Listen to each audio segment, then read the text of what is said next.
ঈশ্বরের কাছে কিছুই চাইতে হয় না, তিনি নিজেই সব কিছু দেন।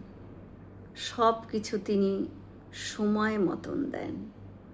সব কিছুরই একটা নির্দিষ্ট নির্ধারিত সময় করা আছে। সুখ দুঃখ কষ্ট আনন্দ প্রেম বিরহ সবই তার সৃষ্টি।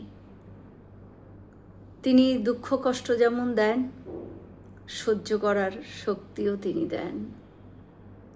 কিন্তু আমাদের প্রতিনিয়ত ঠাকুর মায়ের কাছে প্রার্থনা করতে হবে যেন দুঃখ কষ্ট সহ্য করার মতো শক্তি পাই, সেই শক্তিটা যেন তিনি আমাদের দেন।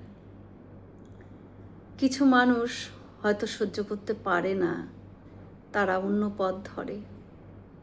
সেই অবনতির পথও কিন্তু ঈশ্বরই সৃষ্টি করেছেন। ঠাকুর শ্রী রামকৃষ্ণ বলতেন, মায়ের ইচ্ছে ছাড়া গাছের একটি পাতাও নড়ে না। জয় মা শারদা।